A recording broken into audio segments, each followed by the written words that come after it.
Even if I spoke the language of men and spoke the language of angels, without love, I would be nothing. But what is love? Since the ancient Greeks, this is a question that humanity has tried to answer. For the American psychologist Sternberg, it would be a pyramid composed of three parts: commitment, passion, and intimacy. It is possible to combine, for example, commitment and intimacy and achieve a friendship due to the lack of that heat of passion, or to combine intimacy and passion and have a web relationship perhaps due to the lack of commitment and grounding in reality.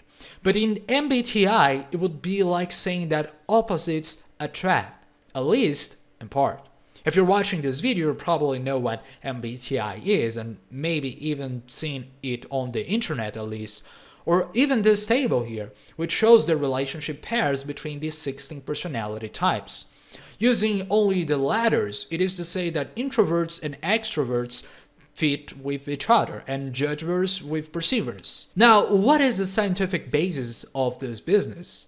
Well, quite high actually. B.F. Skinner is a psychologist that spoke of the operant conditioning with positive and negative reinforcements being used to create certain types of behaviors.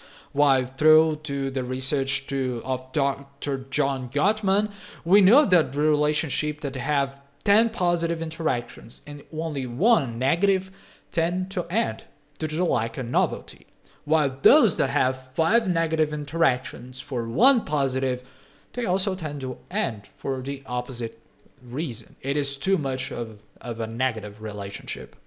So we start seeing this necessity of balance for relationships to work. And this is not something new. In the Symposium, Plato tells us of this Greek idea that we look in others that which we lack in ourselves, and that men and women were made as one originally. But then we were separated by Zeus with a lightning strike, and since then we pursue in this other person this part which is lacking of us. And is also the reason why we have butt cracks. It is very interesting to read. So we start seeing this necessity of balance in relationships to work. And this is not something new. In the Symposium, Plato tells us this Greek idea that we look for what we lack in others, and that men and women were made as one. And for being separated by Zeus, we pursue in other person that part which is lacking in us. It is also seen in the Chinese concepts of yin and yang, which is not the same as Taoism. It is the idea that opposites complement each other. It is the same as using matching icons on Discord perhaps. And if you've never done that before, you don't know what truly love is. Anyway, in many ways, love is often to be seen as this duality. And in the MBTI, it is no different. Jung himself, or this analytical psychology he made, it is completely based on this idea of duality. And he spoke of how we should incorporate the opposite aspects in ourselves, as we've seen in other videos. Even so, love does not only exist, on the contrary, because there still needs to be similarities for the relationship to move forward. If these two people are only different, this may generate some initial attraction, but it ends up not having much basis to continue it forward. Therefore, the MBTI also provides an answer to this. Intuitive types tend to get along better with the other intuitive types. That is, people who are highly open to experience and abstract ideas will likely prefer other people like this too, because they have interests and worldviews in common. An ENTP, for example, and an INTJ are opposites in extroversion and organization, but they are similar in intuitive perception and valuing the intellect over emotions, although they can also get along with INFJs, for example. But what matters here are the primary and dominant functions. On one side, there's dominant extroverted intuition. At the other, there's dominant introverted intuition. So ENTPs and ENFPs like to explore different ideas, while INTJs and INFJs like to give depth to them. And because both are dominant intuitives, they will value these abstract ideas much more than the physical reality of things per se. Some couples like this would be Rintaro and Cariso from Steins Gate. Sasuke and Naruto from Naruto Shippuden, Plato and Socrates, Nietzsche and Socrates, Batman and the Joker. Maybe Zendaya to Holland? I don't know.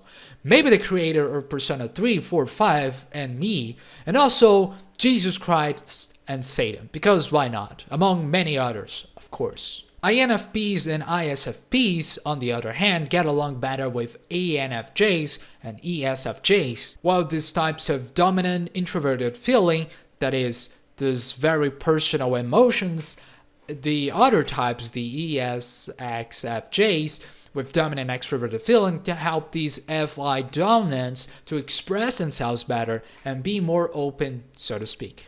Great couples of these personalities are Chat Noir and the wonderful Ladybug, Tanjiro and Zenitsu from Kimetsu no Yaiba, Mike and Eleven from Stranger Things, Marjorie Tyrell and Tommy from Game of Thrones, Irif and Cloud from Final Fantasy VII, Wendy and Tessa Berger and Stan from South Park, Miyamura and Homie from Horimiya. This is a great anime, by the way. INTPs and ISTPs are the same thing. They have dominant introverted thinking. They value rationality, intellect, and detachment much more than emotions, very similar to those who are dominant extroverted thinking, or TE. An interesting thing that happens from this is that because IXTPs are lazy as hell, the compulsive need to work from the EXTJs could help these TI dumps to do better or to know how to better use their skills, while TI dumps could better help TE dominants to take a break and think first before acting and acting non-stop. Some couples of this type are Irene Adler and Sherlock from the series, Elle and Kira from Death Note, Jotaro and Dio from JoJo, Cebolinha and Frangina, Goots and Griffith, Tomozaki and Hinami from Tomozaki-kun. IXSJs with dominant introverted sensing, SI, get along best with those with dominant extroverted sensing, SE, both of whom value sensations over fantasies and role-playing. So they are much more direct and practical, so to speak. The SI dominants who enjoy more personal experience could benefit greatly from the ESXPs' love of adventure.